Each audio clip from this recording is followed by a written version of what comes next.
I just want you to know that I have proof that I was supposed to be in this movie. I'm on many covers of the prominent New 52 Birds of Prey issues. I am one of the main villains. Look at me. Do you see that? I do see you. You see it? You're there. Explain to me what happened. Why? Why? All I know is I'm in it. Welcome to the shed. Today we're reviewing Harley Quinn, Birds of Prey. Though, to be completely honest, I couldn't figure out what the official title was because everywhere I looked it was something different. It can either just be Birds of Prey, Harley Quinn, Birds of Prey, or the title that actually appears in the film, Harley Quinn and the Fantabulous Emancipation of One... No, sorry, I fucked that up. Birds of Prey and the I can't even get it out. Alright, here we go. Birds of Prey and the Fantabulous Emancipation of One Harley Quinn. And I think that the title tells you everything you need to know about this film without even watching it. It's confusing, it's overly long, it's unfocused, it tries too hard on all levels to be something that it just isn't gonna be. But now that you know everything you need to know, let's talk about the actual plot. We follow Harley Quinn after her breakup with the Joker. Two very iconic characters breaking up. What a sad day. So Harley Quinn gets sent on a mission by Roman Sionis, or otherwise known as Black Mask, to get this diamond back that has like information about offshore money accounts. It's very convoluted. Anyway, Cassandra Cain, who is a character in this film, but not Cassandra Cain from the comics, completely different character. Don't know why that's her name, but she's in here. And she has swallowed that diamond, so everyone's trying to get her. She's the MacGuffin, basically. I can't give it to you. Why not? Because I ate it, okay?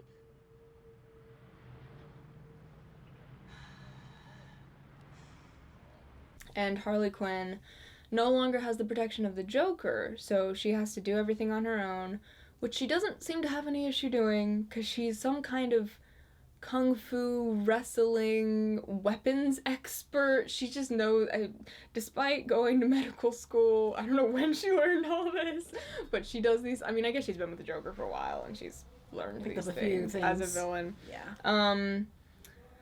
So then there's a big fight at the end. There are a lot of fights. They fight. She kicks people. So much fighting. And the material point is that for some reason, Poison Ivy, am not in this film. I don't know why. Confusing. The casting of this film, well, speaking of casting, so we have Margot Robbie playing Harley Quinn, Journey Smollett playing, that's probably not how you pronounce her name, I'm sorry, playing Black Canary, Mary Elizabeth Winstead playing Huntress, Ewan McGregor playing Black Mask, which is what I was most excited for. We were so excited. And I have some thoughts on his performance. Yeah. And then Rosie Perez playing Renee Montoya, who is also a prominent figure in this film, Ella J. Basco as Cassandra Cain, and Chris Messina as Victor Zsasz. If Victor Zsasz is in this film and Poison Ivy is, and I guess I don't know what kind of world we're living in, but Poison Ivy, Harley Quinn's best friend. Just pointing that out. Just wanted to say that. Yeah, it's interesting, who is not in the film. We talked about how the Joker is also not in the film at all. Even though he's, the central conflict of the beginning, he never appears. This was started when the Joker and I broke up. It was completely mutual. How did you feel about the film, Chantal? Black Canary? Oh, yes, thank you. Thank you for calling me by my... Who was in the film? By my born name. So, yeah, I feel like... Yeah, this fake septum piercing is really bothering me. FYI. I didn't even notice it. It's so cute, though. Thank you. You can take smiling is really weird for me. Because the nose spreads when you smile. Wow. But anyway. Dedicated to the craft. I guess the septum doesn't spread, but it still feels weird. In any case.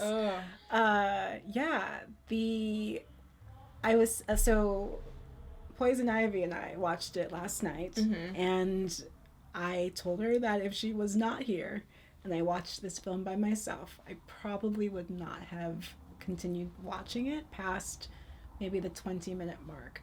And I think it goes just in the same thing that you were saying. Like it was such a convoluted plot. I was having a really, really hard time piecing together like what the point was, and also just understanding Harley Quinn as the protagonist. It almost, everything just felt very untethered and not in a good way, not in a I'm thinking of ending things way. Right, yeah, not in like a way that's like drawing you in. Exactly. More in a way that's like, they didn't really care that much, did they? Yes. Because, like, especially since this was really Margot Robbie's thing. You'd think she would really have like given her all in the performance. And it's not like her performance was bad per se, but like the accent was just distractingly bad because like it kept varying, and it was like, wait, what? Like who? Like what part of Boston are you from? Like what's going on here?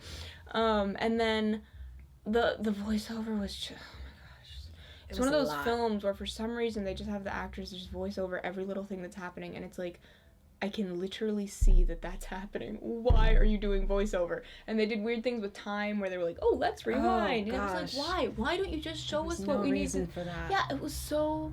It was frustrating. I want to talk about Ewan McGregor's performance. Ooh, okay. Because I was really... I'll have to take a drink. He's really the reason I wanted to watch this film, because I like saw him in the trailer doing like the Roman Sionis right black mask, and I was like, oh, like that looks kind of interesting. In the film, okay, I feel like this pretty much sums it up. So we're gonna do a quick exercise, if you will indulge me. Yes. So there's a line in the film where he says the line, "Do as you're told." Now, I'm going to deliver that line in the way that you would expect. It's like he's like telling this woman to do something very serious. He like really needs her to do it. I'll deliver the line in the way you would expect, and then my friend will try to recreate the way he actually delivered the line. Does that sound good? Perfect. Okay. All right. Do as you're told.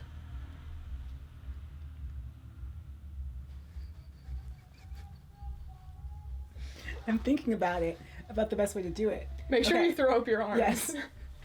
Do as you're told. Do as you're told. He literally... Well, and right after it happened, you were like, was that scripted? Because it felt so ad-libbed. He was literally, like, they're, like, pushing Black Canary out the door. They're like, go do this thing. And he's like, go. Do as you're told. Like, he's like, do as you're told. Go on. Do as you're told. It just was so funny. But I feel like that really sums up the whole performance. There were so many weird moments of, like, is this man unhinged? Is he taking this seriously? What is even... Like, he wants more money, but, like, he's, like... in control of a lot of crime in Gotham, so you'd think he'd have enough money. Like, it's just like, what is even happening? It was really strange, and even his delivery of things, there was something very Jimmy Fallon about it, and it just took me out. And it just seemed like, you know, like Ewan McGregor included, and, you know, Margot Robbie, like, there was just, you had a lot of really great actors, and even Rosie Perez, etc., who she did fine though. I thought she did pretty well. Yeah, she's probably the strongest actor in the film. Yeah, but it just seemed like they were just not utilized in their greatness. Yeah, the direction was... Oh, by the way, this film was directed by Kathy Yan, who has done some other stuff, but nothing like really well known. This was like her first really big film.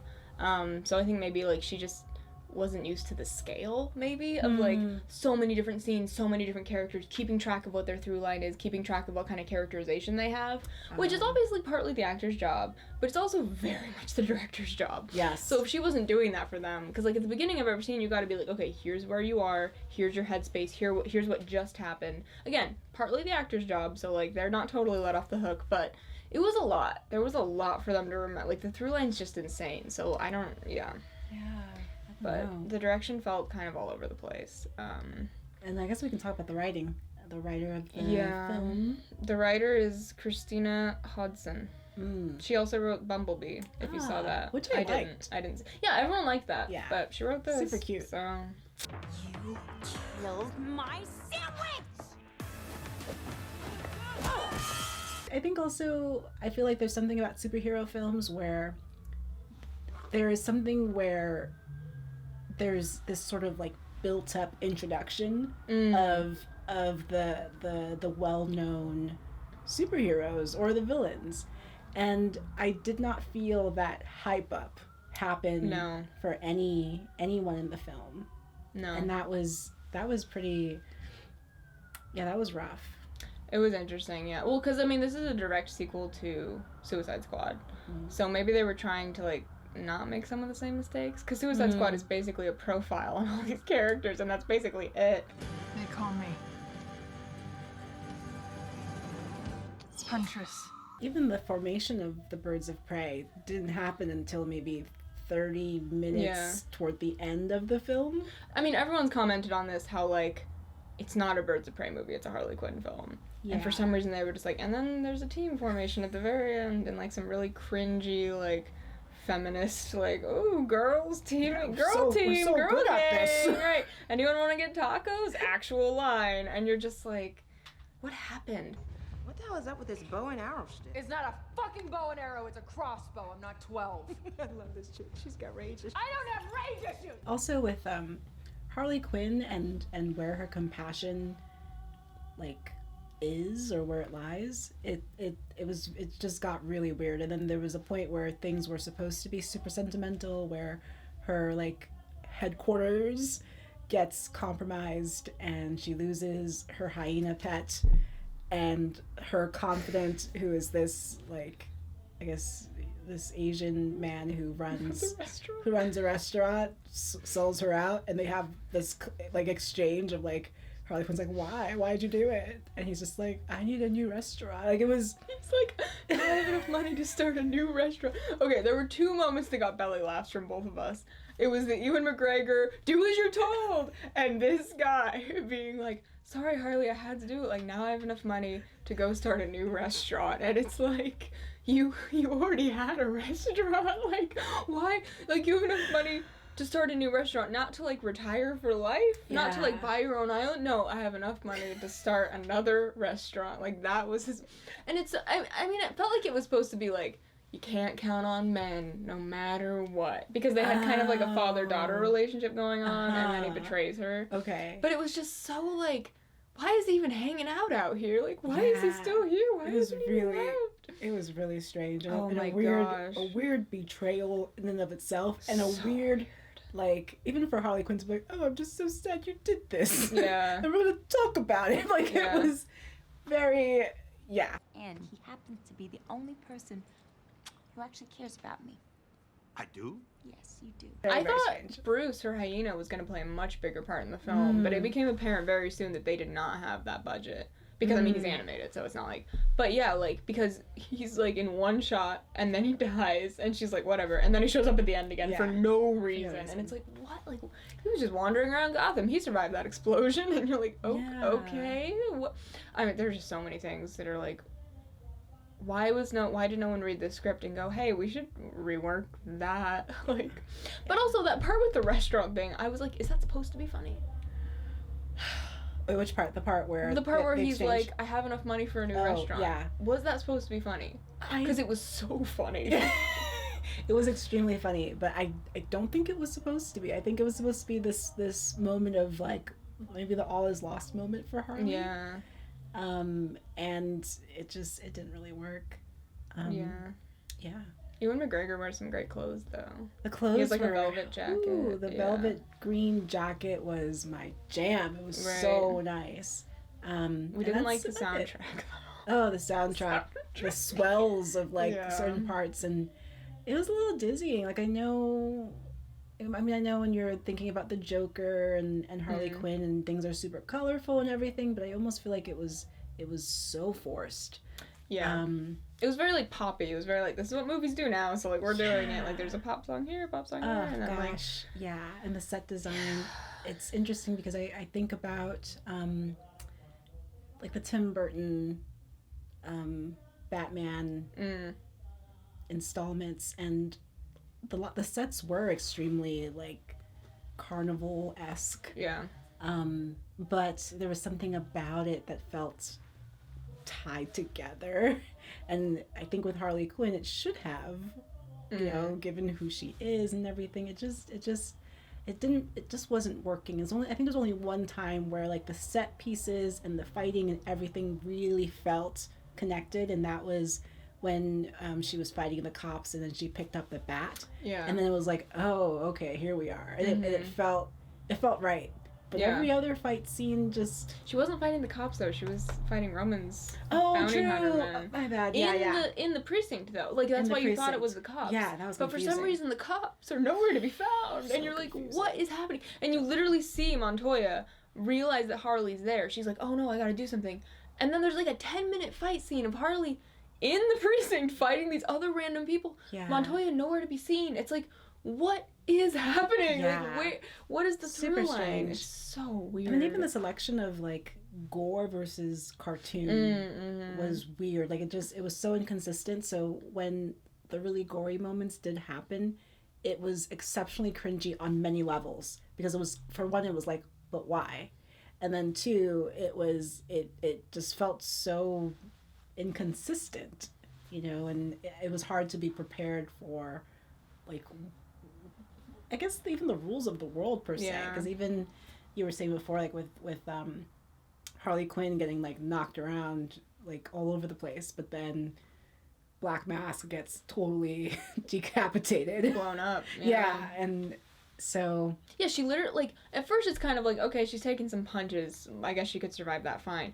Then at the end, she's on roller skates, driving behind a car, gets thrown against a semi-truck, falls to the road, and you're like, oh, she died. Like, she's dead. This is the end of the film. She just gets up. She's like, whatever. Like, not even a broken bone? Like, are you... Like, it just gets so cartoony. But that kind of dichotomy works on the level of, like, the whole tone, because there'll also be these scenes where Harley Quinn's like, haha, like, meh, and then... Roman's out here like, I'm about to rape this woman, and you're like, what? Yeah. And Zaz too. There were just like these incredibly predatory moments that just were like very dark, and it was like, I see that you're trying to be like feminist with this and be like, look what women have to put up with, but like, you're not being very respectful of these moments, are you? And then someone runs up with a bat, like, it's just not. It's like, oh, see how It's bad not this is? It's good, like, yeah. but you're also doing it. Right, yeah, exactly, like a little voyeuristic. Like, Yeah. okay, is this for us or is this for the men Yes. in the theater? Like, yeah, Yeah. it's not good. It was rough. There are almost so many things wrong with this film that it's like impossible to even talk, because it's a bad movie. Yeah. Like I a was bad really just movie. like itching for it to end, and Yeah. that's a really bad That's sign. unfortunate. Yeah. I had to drink some vodka after watching it. Well, we were drinking during as well, We were so it drinking was just during. full on drinking Yes. party. Yeah. Though, I mean, in fairness, not a lot of promotion of alcohol or like smoking or anything in this film. No True. drug use. I just realized Oh, that. the cocaine. Oh, that's right. There was like these cocaine bags that like Yeah. got like, they were like in this big pile behind her, and they got like hit, and so like the cocaine was like coming around her, so she got like high. I totally forgot about that. Yeah, But that's really the only time, Mhm. weirdly. True. Very true. Yeah. So just a big old mess. I hope they don't make another one. Also, I would have settled for like a voicemail from Poison Ivy. It was like, sorry, I'm out of Aw. town. Heard about Jay. Sorry, like we'll hang out soon. Anything. That would have been nice. Anything. That would Like, have been nice. I don't understand. Or maybe they were planning a sequel where she meets Poison Ivy or something. Maybe. That's like the only explanation I can come up with. I don't understand. I am honestly suspicious of how much everyone involved knew about the DC world. I guess so. Yeah, I feel like Poison Ivy is like one of the most iconic characters though, and she gets so. I'm sorry, but like, I hate the portrayal of her in the live action film that she's in. It's Uma Thurman, yeah, right? Uma Thurman. I hate it. I hate it. Yeah, she It's hasn't so- really. I mean, it's not really her received fault. It's the writing too. Like Yeah. Poison Ivy's more like a creature than a person, Mhm. whereas like Poison Ivy's just this like woman who's like plants. Eco-terrorism, but she's not like a creature. She's not like I'm gonna make you fall in love with me, and no, she's, in love with Harley Quinn. But anyway, point being, she should have been in the film. Though they just would have ruined her, and it would have made me even more angry. I was thinking that too. I was like, maybe That's it's for very the best. true. That's very true. They didn't harm my daughter in any way because she's not in the film. It just seems like such a slight. Like, Yeah. why? Yeah. But you know what? It's fine. I'm over it. I feel like DC has a history of kind of needing to do many revisions of the same concept over and So over again. true. So I'm just hoping that they revisit this.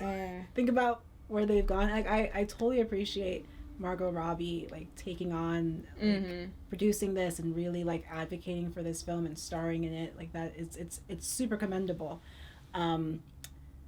And if she does it again, I hope she learns from this. Yeah. From the situation and some of the blunders that are really present and like goes for it again, perhaps. But I think I'm kind of over this series, the Jared Leto and Will Smith and the Suicide Squad group. Like if they were to do another one and just like completely start over, recast, I would be for that. But I really wanted to like this film. I went in with such like an open mind, and so like at the beginning I was truly like, yeah, this is fine. Everyone's just trashing it for no reason. Like everything's good. Like it's it's fine. And then I was like, no, like it's bad. It's a bad film. Anyway, we should stop trashing it and move on to superlatives. okay. Best delivery of the line. Do as you're told. Would have never, ever. Yeah, I will never thought forget to do that. Yeah, I will never forget that's that. That's a perfect one. I agree. I will also say least feminist film we have watched so far in the shed. Ooh, yes, yeah. I think there's something going on with films that are overstating.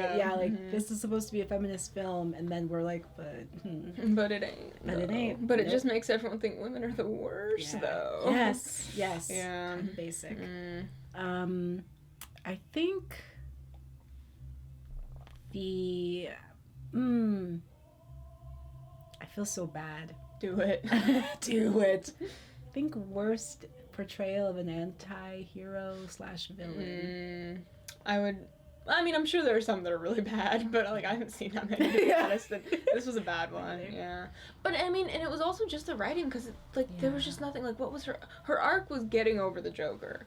Yeah. But like she did it by confronting a different guy, and it's like, wait, like blowing up a completely different man is not going to help you get over the emotional trauma of your relationship with a guy who you were with for years, you know what I mean, for such a formative time in your life. Like, it's not just, a man did me wrong, so I'll just kill another man. Like, no, like, you have to confront.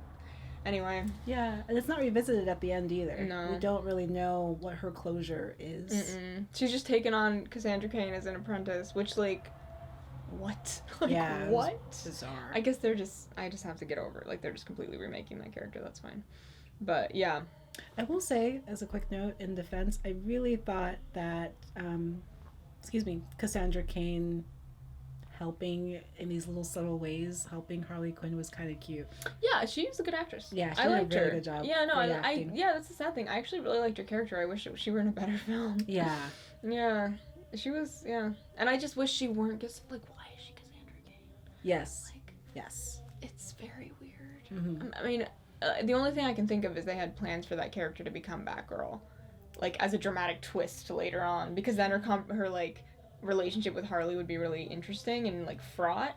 But I don't think they're ever going to make another one of these films. Gosh, yeah. I just feel so bad. Ugh. All right, let's do final superlatives from our characters' perspectives. Ooh, okay. So, I'll say, worst movie ever made.